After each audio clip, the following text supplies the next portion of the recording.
Hi everybody, I'm Stacy. I'm a registered nurse. If you're new here, welcome in. If you're coming back, I'm so glad to have you. Forgive my appearance. I am coming off of a full day of work with an allergic response involving Zyrtec, and I just feel tired today, so I apologize. I do work full time as a registered nurse manager in a hospice setting. Let's talk about it. If you like what you see here, then I ask that you like, subscribe, and follow for more. Many times people have a negative opinion of management, and I can understand that. I've been on both sides of the fence. I have been the person that, in hospice, registered nurse case manager.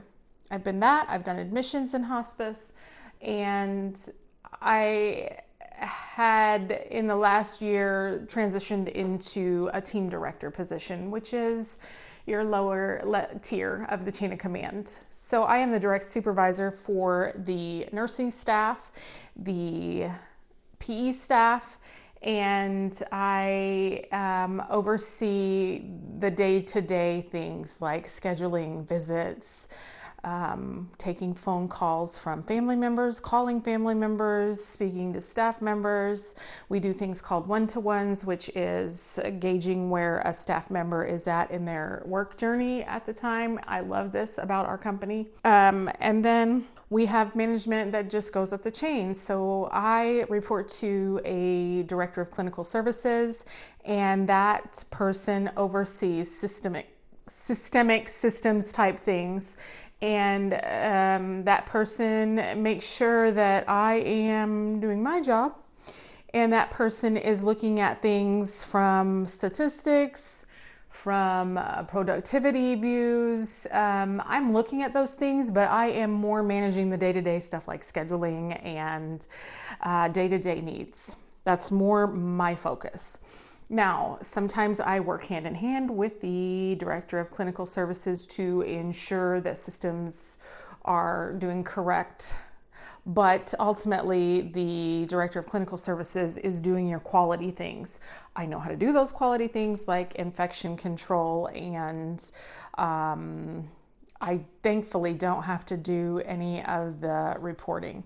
I have been in a position where I had to in a long-term care setting, but in a hospice setting, I am not responsible for that reporting, but rather the documentation that may surround that from my staff and from myself. I never thought that I would get into management again because I had such a negative experience in long-term care with doing management. I wasn't really emotionally ready, and when you're a manager, you're kind of in a tough spot, right? You have to advocate for your staff, and you have to carry out the directives from the top. Everything trickles down, and it trickles down to me, and I distribute it. That's how it feels sometimes.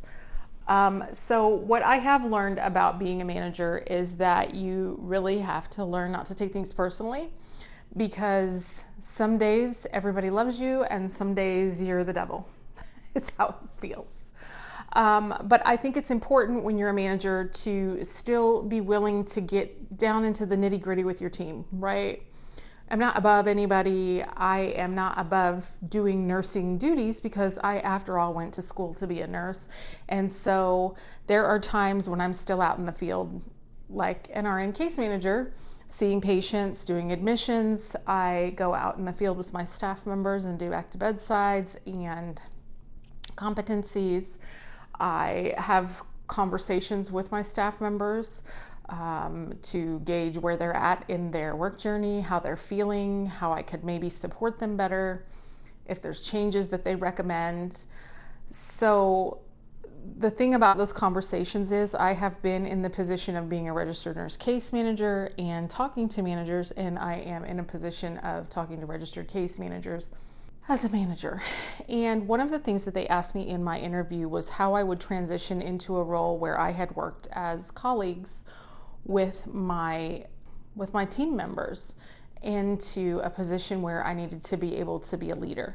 And it was frightening for me to consider that, and maybe that was one of the things that was making me hesitate, is not wanting to take on that leadership role or make anyone feel like I was above anyone, because really you're never above somebody just because you step into a management role. You are responsible to lead, and in doing leadership, you also have to lead by example, which means that sometimes you need to be doing the things that you're asking of your staff, right? You can't expect them to do things that you wouldn't be capable of doing. And everybody is in their own journey in nursing. Some people are at a different experience level than others. And I think that as a leader or a supervisor, that you have to be able to look at the group as a whole and see where the strengths are and be able to pull from those strengths and recognize where somebody is learning and struggling and be able to build from that struggle and that learning curve that they are experiencing. And it's very challenging, but I feel like I have a good eye for strengths and also understanding limits, because sometimes you have to push a limit to get better at something, but you don't want to ask of someone to give more than they're capable of giving. And it seems like in nursing that we have such a high need for staffing sometimes, that the things that we would love to do for our team becomes challenging. And luckily, I have worked with a good group of people who have always supported me in getting through the bumps that occur in healthcare.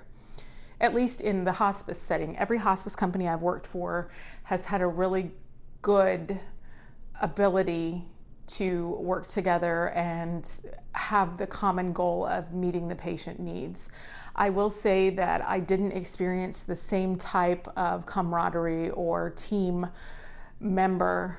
I didn't experience that same feeling when I was in long-term care. I mean, maybe a long time ago when I was a brand new nurse, I had a sense of team and belonging. But I think in hospice, I think that we all have a common goal to meet the needs of the patients. And if you build a good rapport with your team, you're all willing to step in and help each other during times that that help is needed. And it takes an entire team to run hospice. It takes an entire team. I didn't think how I wanted to word that, but there is no better word to word it. It is a machine sometimes, and it runs on everyone that is part of that team. And so nursing is so critical, you know, from CNAs to nurses and even nurse managers. All of that clinical input is important, but then your non-clinical staff is very important too. So what kind of roles do we have in hospice? We start at the RN case manager. That is the person who is out in the field. That is the person who is seeing the patients. That is the person who is making sure that the patient's care is being managed. They are taking care of the medication needs. They are managing infections as they arise. They are managing symptoms with the doctor. Your doctors are crucial part of your team. They're critical. They're so critical to the team. You have CNAs, of course. Your CNAs are responsible for the personal cares and companionship. In hospice, we provide a lot of companionship for people because sometimes you meet people that are in their journey without additional family members and friends, and they become very comfortable with the companionship that is provided by hospice people. We have volunteers in hospice that sit with patients and do activities with them and meet that psychosocial need that they have. We have social workers, and those people are managing, you know, do they need a caregiver? They are managing emotional needs too, but they do so much more than just provide a person to talk to or an ear to listen. They offer, you know, community services. They find the community services to meet the needs of the patient. I have seen my team pull together to do house cleaning for patients. I have seen them pull together to get a patient to an event, and in different hospices, it's just different, but I have seen the team members in hospice come together to meet those psychosocial needs from a different perspective as a team. But social workers are just so instrumental in that. And then we have our chaplains, and they're not really focused on religious well-being. Okay, so some people hear the word chaplain and they associate it with just religion, but it's spirituality and it's your spiritual needs. And as people, we are multidimensional. We have spiritual needs, we have psychosocial needs, we have physical needs, and it's important in a hospice setting that we are addressing those needs, all of them, because we are treating a whole person and not a disease or a symptom, right? We're treating a whole person that has complex feelings and complex needs.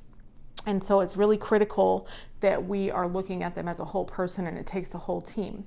So then of course, you have your team director or your clinical manager. That is the person that is managing scheduling and the day-to-day needs with the staff, overseeing the staff, and making phone calls, taking phone calls, all the things. We have team assistants who are amazing. They schedule out our CNAs, they order equipment for our nurses, they put in supply orders when our nurses are in the field and aren't able to sometimes. They answer phone calls, they talk to people too. They do a lot, our team assistants. We have intake people who get us admissions, they get us patients to take care of. Without patients, we can't do our job, right? We need patients. And then we have the director of clinical services, which is the next step up in management. That's like the director of nursing. They are looking at the quality and the systems standpoint. And we have a business manager, business office manager, HR, I don't know. Ours is like a jack of all trades. She does a little bit of everything. And it seems to be the case in most hospices where you have your business and HR kind of together doing a little bit of everything. And we have our executive director or administrator, and they are managing the budget and all the things. All the things. They are the ones that are answering for how the team is running. So it goes up and it comes down, and of course we all have regional people that we answer to, and I'll tell you, the regional teams that I have answered to in hospice, I see those regional nurses getting out, coming to the field sometimes. They are in the offices with us. I have very seldom felt that it's a corporation, even though I have worked for corporations. In hospice, it sometimes feels a lot like a family unit, and that is unique, I feel, and I think that that is a beautiful aspect of hospice. So my experience as a manager in the right setting has not been negative, just a learning curve for me. I have talked about my role as a manager in long-term care and how I just wasn't ready to be in that role. But when I transitioned into this role, I did express that I felt like I was a newbie in hospice management, because I feel like, even though I've been a nurse for almost 30 years, the hospice world is so unique compared to long-term care. And I had minor experience in dermatology, and I have seen, nurses transition from the ICU from med surg to hospice too. And I just feel like any other specialty, going from that to hospice is a learning curve. You're learning about medication doses and things. And so I feel like I am really glad that I worked in admissions and that I worked as an RN case manager, because I feel like that gave me the understanding of what my team members are doing. And so when I came into that management role, then I knew also what other things needed to be done. And I am not too shabby at doing admissions, and it used to be something that I dreaded, but I don't mind doing admissions anymore. And home care home base is a tool that I have worked with in a couple of hospices that I've worked for, and other charting systems. I think it depends on what charting system you use as to the experience you're going to have also at bedside. And in the office setting, I think it really matters what you're using to run your day-to-day. And I think that I've been really pleased with the situation that I have, and I've learned a lot over this past year of doing this. And I feel like There's been times where I have had to take constructive criticism and accept that I wasn't doing things in the best way possible. But I think that when you're in a role where you're doing leadership, that you have to be able to take that constructive criticism and grow from it and try to become better at what you're doing so that you can meet the needs of your team. And I think that's really important. Have you ever considered management? How do you feel about it? Do you feel like it's something you would ever want to do? I encourage you to step out of your comfort zone and think about what other roles you would be interested in taking in hospice, because the opportunities are vast. And if you're good at checks and balances, maybe you're the person who does the regional nursing and you're checking everybody else. If you're good at systems and looking at the team as a whole and quality, maybe you belong in that director of nursing role.